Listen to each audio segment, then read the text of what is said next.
Question of the morning, the Cougars, the Utes, the Aggies, they all open the season with comfortable wins. What do you have to say for those victories? James says that's the whole idea of cupcakes. You're supposed to eat them, not let them eat you. Yeah, I didn't know that UTEP was going to be a cupcake. I mean, Portland State's a bad team. You can spin it any which way. You can have all the respect in the world you want for the coaches, but they're a really bad team. That one's a cupcake. And the Utes ended up being a cupcake, but that's on the opponent. That's not on them. I mean, they destroyed them. You're playing a Power 4 program from the Big Ten. I know were the,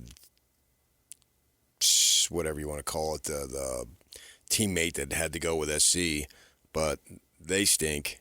That's really bad, but that has nothing to do with Utah. Utah was absolute domination. There's no other way to describe it. It couldn't have been better. I can't think of anything that they reconvened this morning. Guys, we really need to work on this or that. Now, that doesn't mean they're going to go 12-0, but based off one game, there's nothing that they need to improve on. I mean, you can say, and they'll say, oh, you would always need to improve. Nobody plays. Yeah, I mean, they have to say that. We know what they're going to say. They gave up 10 points. They did everything they needed away. to do. Yeah. There's nothing to nitpick. I mean, there's nothing that is worth even talking about. It was same thing with this week and probably next week, and we'll have to wait until we get 3 weeks from now, and they play up against Texas Tech at that point. Who we'll see. Texas Tech, I think, is going to be the beast of the conference over the next several years. Right now, they're very good, and that's going to be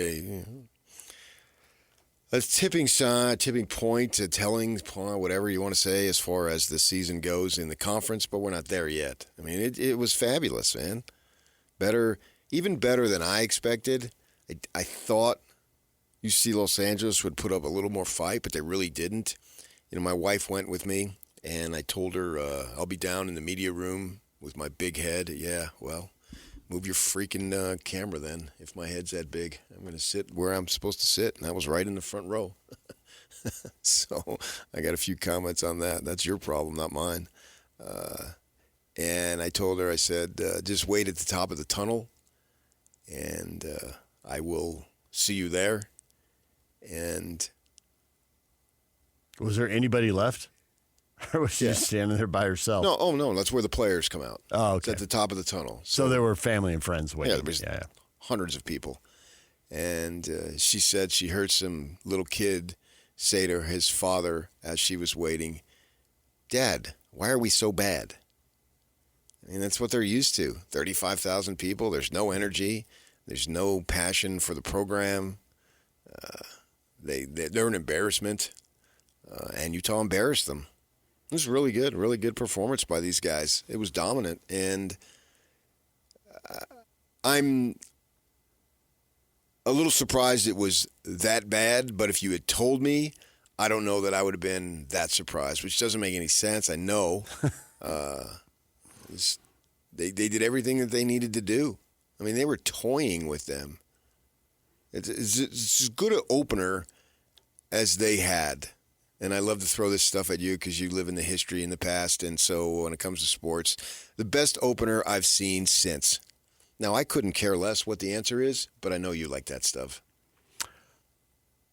I would probably go back to Texas A&M when they came in here in what turned out to be the Fiesta Bowl season. Yeah. They won big. I don't know what it was, 47-17 or something like that. And I remember talking to Liz Abel, the longtime sports information person, like, that was dominant. You think Utah's that good or A&M's that bad? And it's probably a little bit of both, but the Utes are wise. Really good again. Really wise. Well, they were coming off 10-2, so I remember they're really good again. I knew we'd live in the past. Well, you asked me a question about the past. I know. So. No, I didn't.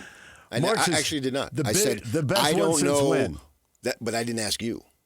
No, I didn't say since when. It was the best opener since whenever. I don't know when it was, nor do I care, because I'm all about the 25 season. Mark says, I won't lie. I miss seeing Utah play the Southern California schools. Well, if you're going to beat them, you're going to miss them playing every team you beat. Yeah, there was no buzz there. But, I mean, you got what you're looking for, and you got the national reaction. Utah only has to do a little to get a ton of national reaction. Virtually every national media person is waiting to heap praise upon the Utes. All you got to do is give them something, and they will follow. And they gave him something. I've been saying this for years. And it followed. Yeah. Right. David says BYU looked great against what could be the worst FCS team out there. Let's see what happens next week. Utah has an offense. The defense is good as well, but I don't think UCLA is any good. Sean Foster might be gone in 3 weeks, unless it's a money issue. My guess is he's already lost the locker room. I don't know how good UTEP is. They didn't look good. USU did and played a little better. Ton of mistakes. Weaver got blown out, which was pretty much expected, but they got their payday. James Madison rolling over Weber State. I don't know that Deshaun Foster has lost anything because you have to have something first, and he's not going to get fired. In 3 weeks. He's going to get fired. I mean, they just fired one after another. They have nothing going for that program.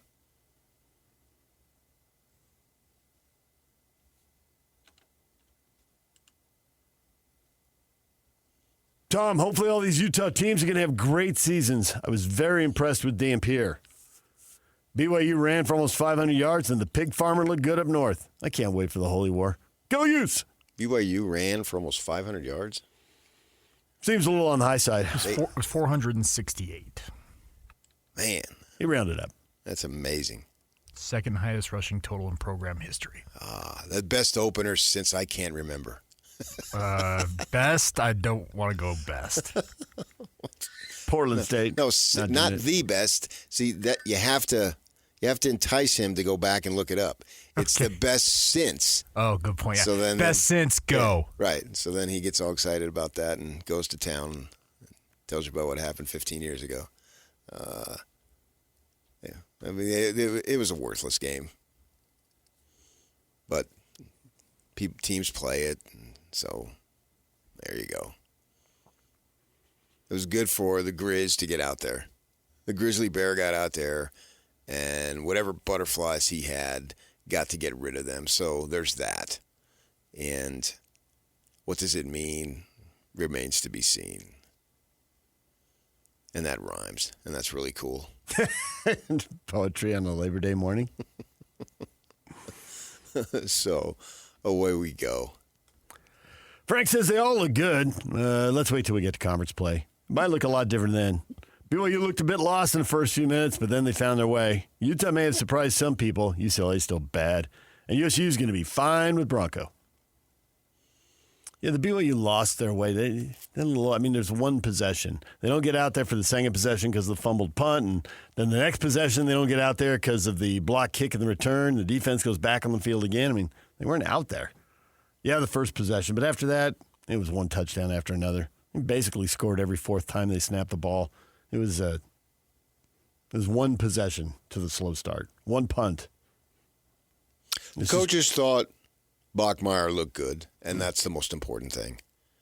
Offensive coaches thought he looked good, and I think that's what matters the most. That's the number one and only level of importance that you take, is they thought he looked good.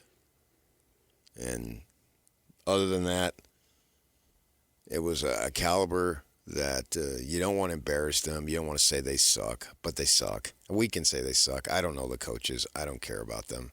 That's a bad Portland State team. There's no recruiting base up there.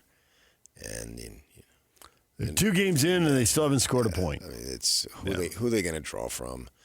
I mean, you're going to go from California all the way up there if you're that level of player. There's not that many players in the great Northwest that they can line them up and play. And if you're from California, there's a million other places you can go. So I don't know why they would think that they would have any form of success anytime, whenever. But they're on the schedule. You beat the crap out of them and move on. Stanford, it's the same thing with Utah. You schedule a former Pac-12 team, it's up to them to be good. It's not up to you. If they're bad, then drill the crap out of them, like the Utes did. Yep. You can't complain about their opponent. That you can complain their opponent sucks, but I guess you can't complain about them scheduling that opponent.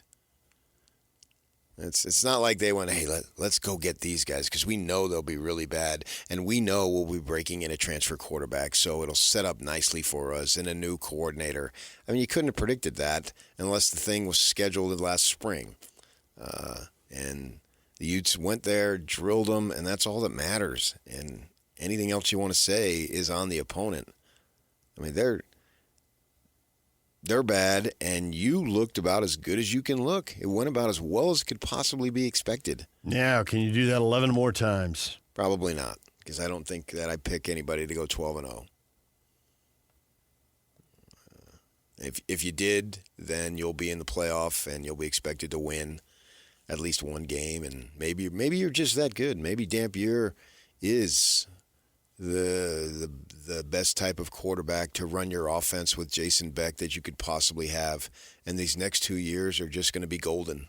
You sit here right now, check back in 27, at the end of 27, going into 28, because if you do that, you'd be playing in the 28. Man, that would be just in 27, I should say. That would be amazing. And maybe that's what we have here. It'd be fun to see. Wouldn't mind seeing it. Get on a roll. Yeah. But I think we're just going to have to wait until the conference season. And then you can't complain about the conference schedule. They don't do it.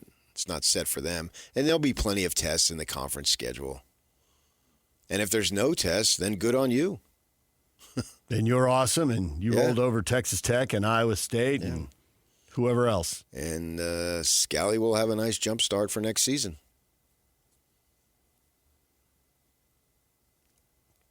Great. I would love to see it. It's fun to cover winners. I'd love to see both of them be undefeated when they go in October and play each other in Provo. Let's sign off on that. Absolutely. Yeah. Get the hype train rolling for the rivalry game. Yeah. And then have a rematch in Fort Worth or Arlington. Yeah. Big 12 title game. That would be even better. And then best of 3 in the college football playoff. Yeah, I doubt that. That's stretching it. But sure. That would be one whale of a time we would all have. That would be my dream scenario. I would wish for that every year as long as I'm in this job. After I'm out of this job, I won't care. I won't care nearly as much. It'd be fun for the folks. I mean, I got so many people that I know. That one guy down the street roots for this team, the other one roots for that team. So I'll always follow it. Even when you're retired, you'll still know. I mean, these coaching staffs don't seem to change that much. You'll know there'll be former players doing something. You told me never to mention the retire word, and there you are mentioning it. You tell me, don't say that. Don't put that in anybody's mind, and then you just go ahead and say it. Yeah, it's going to be 20 years from now. You just said it, and you told me for the last several years, don't mention that word. Yeah. Well, you just brought it up, so No, I could be fired. I didn't say I could take another job. I could go back and use my teaching education certificate. That would be spectacular. I mean, come on. I did not bring that up. You brought it up. If you use your teaching certificate, it's just going to be so you can coach and put on the uni again, right? No, it's going to be to impact and mold and shape young minds. And coach. That's the way you think. That's not the way I think. No. That ship has sailed. No, I was thinking when I get run. Better people than me have gotten run, so why wouldn't I get run? I would never mention that word, and you just mentioned it. Way to throw me out on September 1st, 2025. Jeez. Cougars, Utes, and Aggies all open the season with comfortable wins. What do you have to say for them? Scott says, good work. Happy Labor Day. Scott's very upbeat. It should be. If you're a fan in either of these three teams, any of these three teams, you should be upbeat right now. You should be encouraged. I can't see why you wouldn't be. Well, there's probably somebody out there saying they didn't beat one bowl team in the group. None of those teams are even going to get to 500. Okay. Try to downgrade the opposition. It's not about the opposition. It's about you. How did you look in this game? That's what matters the most. That's what we got going on here. That's what it's about. If I'm Utah State, the one thing Bronco Mendenhall brings is stability and a foundation, and he was able to show it right from the start. Conversations that I had over the weekend, it was, I'm glad we got past that bleep show of recent years. And, we know what Bronco's about. He's about business. He's about doing the things that are going to bring you success. And he's going to do it in a business-like way. He doesn't hype things. That's not the way he talks. He's not a rally the troops, extrinsic motivator that, wow, man, we'll run through the brick wall. That's not what you get. You get more of a clinical approach to what you're trying to accomplish, what your objectives are. I had a couple guys at BYU several years back. I wish he would just get all fired up and get these guys riled, blah, blah, but that's not the way he does things. He takes the measured approach. If we do A, B, and C, we'll get the results we're looking for. That's the way he speaks. And if you buy into that, then he's really good. If you don't and you want the rah-rah and all that stuff and, Kalani dancing as he's coming out on the field, well, okay, fine. That's what you're going to get. But that's not who Bronco is. He's not going to do that. And in a way, as I look at Utah State's program, that's not what they need right now. They've had a lot of change, a lot of turmoil. They need a settling effect, and he brings that most likely about as well as anybody that they could possibly hire, combined with the local knowledge that he has of all the things that go into coaching in the state of Utah. Obviously, the other coaches have it. They've lived it, and Broncos lived it too. So he was an excellent candidate. Even though he was not the number one candidate for the job, somebody else was, I can tell you that, and that's a fact, that I don't necessarily know he was the right man, but he certainly was a right hire. And Cebu makes that hire and goes off where she had Maryland at some assistant athletic director job, which means that she was looking to jump ship. Just like it seemed every out-of-town athletic director that they hire. Maybe they'll catch on. That's not the way to go. I don't know. Maybe they'll figure that one out. Or they don't care. We'll just keep adding going through people. Yeah. So good for her. It's great. So we'll fire it up for them. Utah, yeah. The miserability of the last 2 years, it's gone. It's over. The sun is shining once again. Mm-hmm. Yeah. Yeah, absolutely. And BYU, get Grizzly Bear up to speed and see what you got. I don't think that a first-year freshman, is going to win the conference, but that is so far away. That's December. That's practically out of fall, and we haven't even gotten to fall yet. You're a week away from fall turning into winter when that can be determined, and we haven't even we're still 3 weeks away from the official designation of fall. So that seems like light years down the road, doesn't it? Play a September football game before you worry about the Big 12 championship game. But if I'm Utah, we're back. But I never thought you left. And I know the national media is going to jump on it. There's no program in this country that's going to get more praise than Utah when it does well. Everybody wants to act like, hey, man, I know something you don't, and I know about that Utah program. Well, everybody knows about that Utah program. You keep telling us that they don't know, but we all know. That was a better take before the first 4 trips to the Pac-12 title game. But they still do it. I know. And it's sort of like, look at me. It's like, I support women's sports. Wow, aren't you special? Look at you. That's why guys tell you they support women's sports, so you could be, look at me. I like all kinds of music. Aren't you special? That Utah program, you got to keep an eye on that. Well, aren't you special? That's what they're saying, right? That's exactly what they're saying. I like all kinds of music. It's so eclectic. Yes.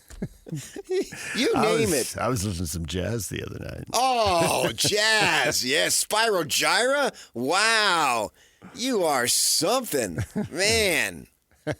Look at you. You got the separation you were looking for. I had a friend once who heard that. He said, number 1, you were not. And number 2, if you were, it was Kenny G, and that's not jazz anyway. That's just schlock. Schlock. I got Kenny G's Christmas You do? CD. Yes, it's very good. Schlock. I play it at Christmas. Bill, when's the last time you used the word schlock?